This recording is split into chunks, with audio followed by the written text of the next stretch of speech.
Donc, deuxième commandement, n'attends pas le temps, crée-le.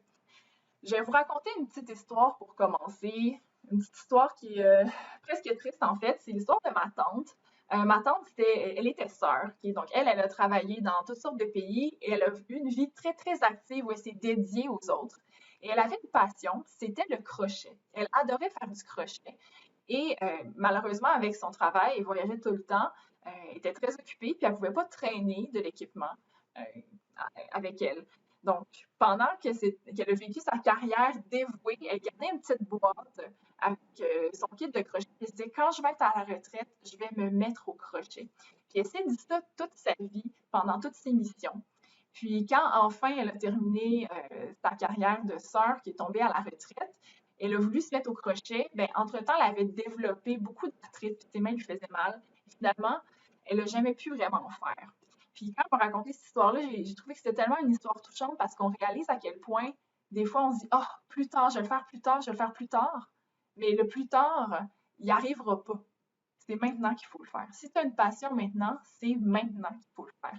Et ça, c'est la morale du temps. Le temps s'écoule, le temps ne revient pas. Chaque seconde passe seulement qu'une fois. Je pense qu'on en est tous conscients. Le temps, c'est vraiment euh, une ressource qui ne nous appartient pas. Donc, quand il est là, qu'on voit qu'il est là, il faut le prendre. C'est précieux. Je vois qu'il y en a, oui, manquer de temps, j'en ai quelques-uns qui me le disent. Oui, je pense que c'est très commun de nos jours. Euh, donc, avec le temps, la chose que j'ai à vous dire, c'est que personne d'autre que vous-même ne va vous donner du temps. Et qu'est-ce qui va faire que vous vous donnez du temps? C'est que vous preniez un petit moment pour vous demander, mais qu'est-ce qui est réellement important pour moi? Et si l'art, c'est quelque chose d'important, eh bien, il faut le mettre dans votre horaire. C'est juste, il n'y a pas de, c'est pas conciliable, il faut le mettre, tout simplement. C'est la même chose pour toutes vos autres valeurs. En prenez le temps de vous demander, c'est quoi mes valeurs? Qu'est-ce qui compte? Est-ce que c'est la famille ou est-ce que c'est le travail? Ou ça se peut que ce soit le travail qui soit vraiment, vraiment important. Peut-être que vous avez une carrière qui vous permet vraiment de vous épanouir. Est-ce que l'art, c'est important? Est-ce que la santé, c'est important?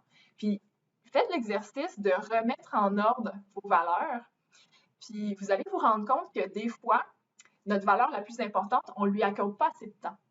Et à ce moment-là, il faut changer nos habitudes. Donc, c'est très important de réaliser qu'est-ce qui compte pour nous. Et si l'art, ça compte pour vous, prenez le temps. Donnez-vous la permission de prendre ce temps-là.